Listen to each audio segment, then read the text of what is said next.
Is Chaim Bloom on the hot seat? Join me on today's episode of Locked On Red Sox, where we answer this age-old question and dissect Chaim Bloom's tenure so far with the Boston Red Sox. You are Locked On Red Sox, your daily Boston Red Sox podcast. Part of the Locked On Podcast Network, your team every day.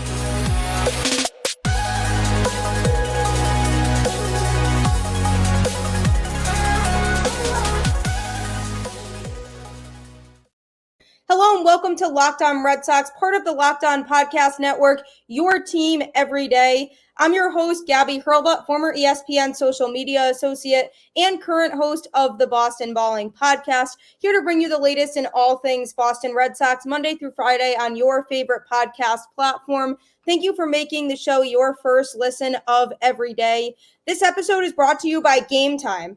Download the Gametime app, create an account, and use code LOCKEDONMLB for $20 off your first purchase. Last-minute tickets, lowest price guaranteed. Hope you are having a great start to the week. By popular demand, today's episode of the show is all about Chaim Bloom. I'm going to be dissecting Chaim Bloom's time with the Boston Red Sox so far, detailing some things that he's done well in his position as president of baseball operations, detailing some of his weaknesses and things that he's failed to deliver on, and ultimately giving him a letter grade for his time here and answering the age-old question of, is Bloom on the hot seat? So thank you for joining me on today's episode. Happy Monday. I know there's a lot of mixed feelings about Chaim Bloom when it comes to the Boston Red Sox. And to me, I see why. I see why there's mixed thoughts on it and why people feel like he might not be the best man for the job. I see some of his strengths. I see some of his weaknesses. To start off with, one of the things that I feel Bloom has done very, very well is really develop the farm system and maximize it.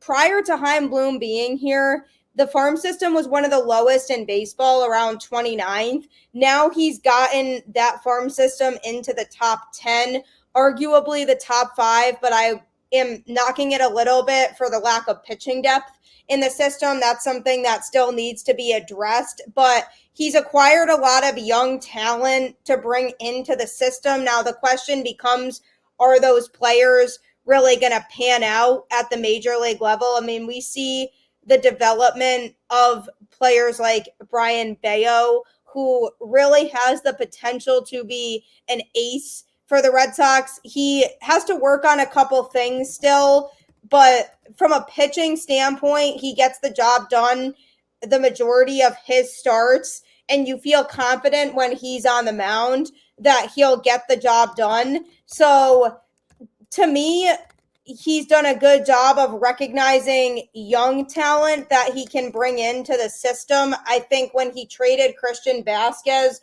the return, what he got in that trade was really good. We've seen Emmanuel Valdez come up, and it was a really small sample size that we saw him play with the Red Sox, but he came up, and I really liked what I saw from him when he was up. He was hitting well. He was playing good defense, so I think there's a lot of potential there from him. And for Red Sox fans, it was obviously tough trading Christian Vasquez to the Astros, but if Valdez is somebody who can add to your depth in the farm system, I think it's fantastic to have him. You want a player like that who's an infielder that can play in the middle infield and can deliver, because obviously Marcelo Meyer, a player that was drafted by Bloom, is in the system and has the potential to do really, really good things for the team. He's moving through the farm system really quickly, so his ceiling is really high. Right now, Trevor Story's here for another few years. Who knows what's going to happen with him? Is he going to be able to stay healthy? When will they decide to move on from him? Valdez is a nice option to have across the middle infield, just knowing that you have some options there. Tristan Casas has been a highly anticipated prospect when he was originally drafted. So we've seen his performance. He's performed very, very well this season as a rookie. He started off a little bit slow. I told people we have to be patient with Casas. But what he's done this season, especially at the plate, and the growth that he's shown offensively, taking really competitive at bats and winning Rookie of the Month for July, is really awesome to see. And I'm really excited to kind of see his ceiling and see where he goes, because he's obviously been fantastic for the Red Sox. So you look at just the overall farm system, just recently drafting Kyle Teal, hoping to develop him through the farm system.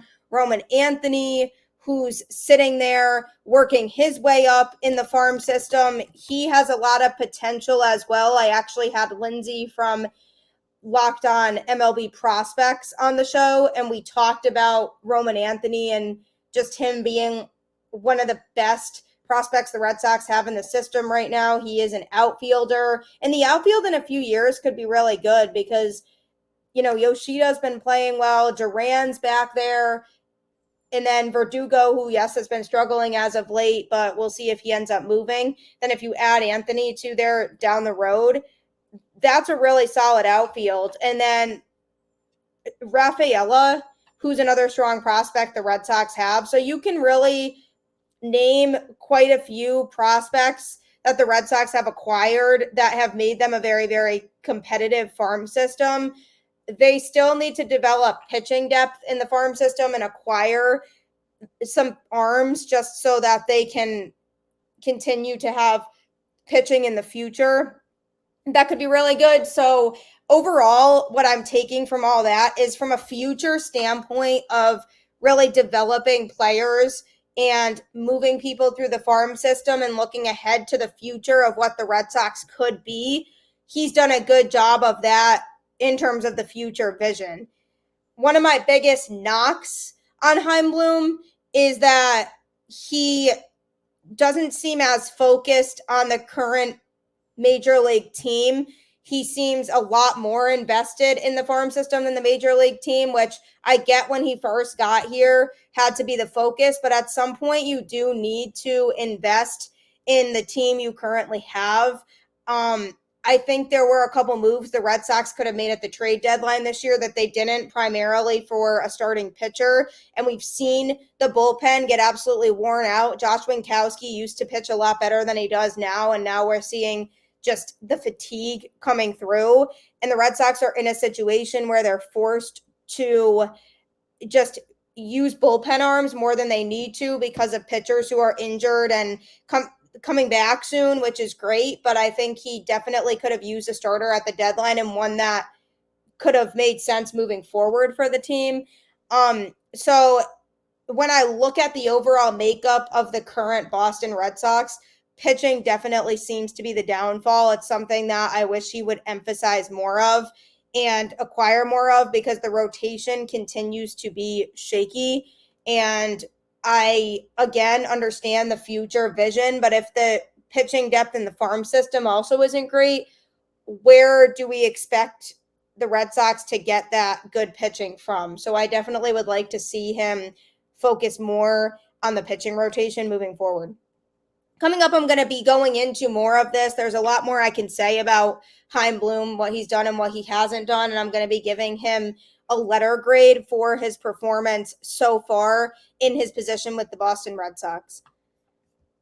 I'm sure we've all been in a pinch where we've been stressed out trying to buy tickets for any event, whether that's a sporting event or a concert. I know I recently bought tickets for one of my best friends to a concert for her birthday, and it was really last minute, and I was looking at all the prices on Ticketmaster, StubHub, the common ticket sites, Vivid Seats I looked to, and the prices were insurmountably expensive because, again, partly my fault because I waited last minute. But that's where Gametime has you covered to hook you up with tickets at a reasonable price. Snag the tickets without the stress with Gametime. Download the Gametime app, create an account, and use code LOCKEDONMLB for $20 off your first purchase. Terms apply. Again, create an account and redeem code LOCKEDONMLB for $20 off. Download Gametime today. Last minute tickets, lowest price guaranteed. Lowest price guaranteed really is for real. I've seen it firsthand. So if you are ever in a pinch, like I was just in when it came to buying tickets for my friend, Gametime absolutely is the place to go. So I was talking about Chaim Bloom and his overall difference he's made on the Boston Red Sox in his position as the chief baseball officer. And I really was touching on pitching, how he hasn't done enough to really invest in the pitching rotation. He did say in the 2022 offseason that he would improve the bullpen, which he has. I mean, Chris Martin and Kenley Jansen have both been very good out of the bullpen. There has been some bumps in the road with Schreiber getting injured, who was one of their most reliable relievers prior to going on the IL. And Josh Winkowski, who has been for the most part pretty good, but recently has fallen off a bit. And I truly feel like that's because of overuse and just being used a lot more. As of late, they went and acquired prior to the trade deadline Mauricio Jovera from the San Francisco Giants to throw out of the bullpen. Still a pretty small sample size with him, but he has not been very good from what I've seen so far from him. So that's looking like a miss on Chaim Bloom's part. Again, that could change, but he's absolutely looking like he's been struggling. So I want to give him a little bit more time and see if he adjusts. But the Red Sox can't keep gambling on the uncertainty of players. I get wanting to pile your farm system with a lot of prospects because you want to have the trade assets later on, and that's fine. That to me makes total sense. But at the same time, when you're doing that, you want to invest in the current roster. And I almost feel like Bloom is relying so heavily on the fact that the Red Sox went to the ALCS in 2021. And I really feel like they overperformed that year. They were not supposed to go as far as they did. And I think the team chemistry that year was just top notch. Kike Hernandez had his best season in a Red Sox uniform in 2021, particularly in that postseason run. I'm glad the Red Sox traded him away. And they got a couple pitchers in the deal from the Dodgers. But again, we don't know how they're going to perform because they're still a little bit unproven. And I firmly do like to believe that Bloom has a good eye for prospects because I feel like he's shown that multiple times throughout his tenure so far with the Red Sox. I feel like he has been in the position multiple times where he's had young talent come in that seems to have been starting to pan out. And you just have to hope that they do and that they can. And some of them, it's still so soon. But my main problem with him is he seems to be just a little too afraid to take chances when it comes to the major league roster. You do have to take chances if you want your team to be successful. And you look at teams like the Braves and Dodgers, and they will go out and just get players. They'll acquire superstar players that they know can help push their team over the top. Now, I'm not saying the Red Sox are anywhere close to the level that the Dodgers are at because they're not. The Dodgers just have an unbelievable farm system. And for a while, they, had to watch bad baseball on the field in order to build this empire that they have. And they have the assets from their farm system to trade. But at what point does Bloom get to the point where he's ready to start letting go of some prospects to sign big players or trade for big players? So that to me is something I still need to see from him, see more of. The Red Sox have a huge opportunity to be in buy mode in the upcoming offseason. And if he doesn't take advantage of that, that's going to be a huge disappointment because he hasn't shown me truly that he's fully invested in the major league club. I get the impression that he really is looking to the future which is exactly what FSG wanted him to do, and to revamp the farm system after the 2018 World Series. And that's all fine. The fact that they extended Devers shows that he has the potential and mindset to want to buy, but at what level is he going to do that? This upcoming offseason is a true test for him in that way. I feel like I need to see more from him from the major league standpoint. I've seen progress at the minor league level with the farm system, but I think one of the reasons why it's hard to swallow this pill of the Red Sox not really being that competitive right now is because as Red Sox fans, we're not really used to that. It was, a couple of years of bad baseball, but then they'd get back on track to right where they were.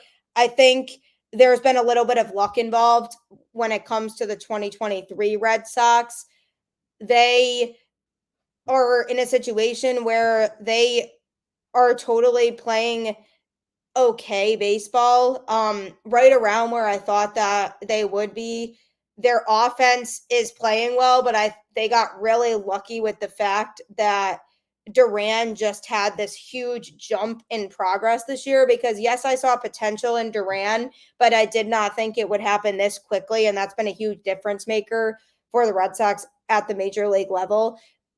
They signed Trevor Story to that contract, which is looking like a bargain now compared to some of the deals other players have gotten. He's been injured.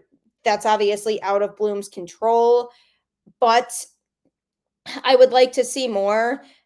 The biggest disappointment for me is, again, with the pitching, but particularly the fact that they don't have a true number one starter at the time. Bello absolutely, I feel, could be an ace. He is the ace of the club right now. I've said this on the show before. Brian Bello is the Red Sox ace. But whether he's ace caliber, he still needs to show some more improvement to do that. So it would be a mistake to me to not get another pitcher who's high caliber in the offseason to pair with Bello as that 1-2 punch. Then that would really sell me a lot more on what he's been doing overall for this team. So I absolutely feel like he has done some things well. He's done some things not well. Because of all of that, if I were to give Bloom a letter grade for his overall time with the Red Sox and what he's done and what he hasn't done, and looking at the full picture, if I had to give him a letter grade, I'm giving him a C right now, and I'm going to explain why coming up next.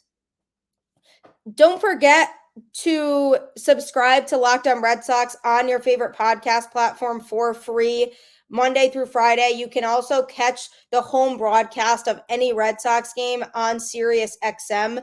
Just download the Sirius XM app and type in Red Sox, and you'll be able to not miss a single pitch of any home broadcast. And if you're anything like me, you don't like to miss pitches at all during the season. So Sirius XM is definitely your go-to for that. Don't forget also, if you want to hear anything about the other Boston sports teams, how they're doing, check out Locked On Patriots, Locked On Celtics, and Locked On Bruins. We have some very talented hosts that do those shows that can get you covered on all of those different teams as well.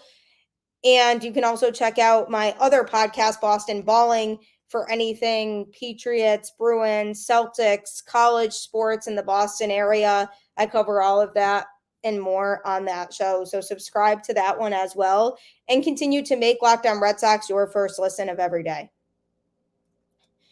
Chaim Bloom has done a decent job with the Red Sox, but not a good enough job to completely sell me on him. Yet I went over the fact that he has done a good job to really revamp the farm system and make me more confident in the future of the franchise, but he hasn't done enough to address the holes in the current roster. for me to feel confident in him. So my letter grade for him is a C, and the reason for that is because I need to see more from him this upcoming offseason than I've seen from him in the past in order to feel confident. There is a way to be invested in your farm system, but also be willing to sign players that could really help put your team in contention. And every person in Chaim's position deserves a little bit of a grace period to really prove that they're the person for the job. And I'm okay with that. But for how long? How long do you give him a chance to really be in that position and be able to deliver on some things and not others? So I'm hoping that he can move my letter grade up more in the off season, but because I'm very in between on it, because I feel like he's done a very good job with the farm system, but not a fantastic job with the current roster, that's why I can't give him a better letter grade at this current time. I'm not saying that won't change, but I do see the vision for the future that he's trying to build, and I'm totally in agreement with that. But it can get a little bit taxing and tiring when he seems to be going half in and half out with the major league roster and almost doing the bare minimum to make sure that they're just competitive and that it's a watchable team, but not doing anything that could put them among the teams that can really compete. And I think the Red Sox don't have as many holes as it appears like they do, but how much will he do to actually fix that? So is Chaim Bloom on the hot seat currently? My answer to that is no. I believe he is going to have another off season to really be able to show what he can do with this team when he's in buy mode. However, if this off season passes and he makes a couple moves that are smaller and doesn't really go above and beyond to acquire a player or two that can really make an impact on this team, then I think the question has to start arising again of whether he's the guy who can consistently put this team in a place to compete. He hasn't missed on every player he's acquired to be on the major league team. I mean, look at Justin Turner and what he's done for the Red Sox this year. That was a fantastic signing by Chaim in the offseason. So I'm not saying everything he does is a miss, but I am saying that he has had some misses, and that's going to happen with any team. You don't know how a player is going to adjust to being on your team, no matter if they show a lot of potential in other organizations that they've been in. The Red Sox are in an environment for everybody. So that is going to happen. But the question does need to start to really become heavier if he continues with this same pattern going into this upcoming offseason. He said to Kike Hernandez during the 2022 offseason that the team was going to be a lot better this year than they were last year. They are better than last year, but injuries have played a factor, and just their defense has been poor, and the middle infield should have been shaped up a lot better than it was as a result. With Trevor Story getting injured, they've cycled through Christian Arroyo, Yu Chang, Pablo Reyes, who I'm a huge fan of and should just be here for a long time.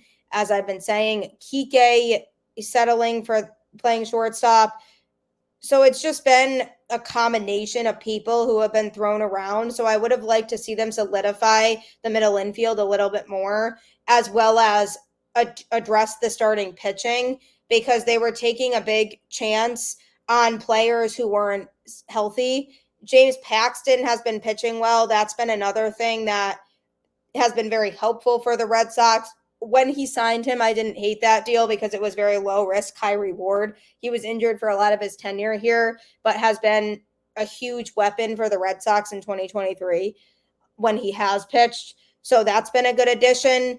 But overall, he needs to do more to really convince me that he's the guy. I don't think he's awful. Like there are people out there saying, I don't think it's time to replace him right now. I think he deserves an off season where he's in buy mode to really acquire pieces that can help with this team moving forward. So I'm looking at it as the type of situation that's, is he on the hot seat? No, not at this specific moment. Can he be in the hot seat after this upcoming offseason? I absolutely think that's a possibility. So leave your responses in the comments how you feel about Chaim Bloom. What letter grade would you give him right now? There's a lot of questions that are still to be answered about his potential. We've seen him in a setting before where he's done a very, very good job of acquiring and building up homegrown talent when he was in Tampa Bay. And look at the Rays now. They are a contending team and they've done it all within their system. And if that works, great. But it also is banking on a lot of players from the farm system panning out. So we'll see what the future holds for Bloom. But again, I need to see more to be fully sold on Chaim. Anyone who says he's awful, I don't agree with. Anybody who says he's great, I also don't agree with. It's somewhere in the middle for me right now. Keep the faith. As always, let's go Red Sox, and I'll catch you on the flip side.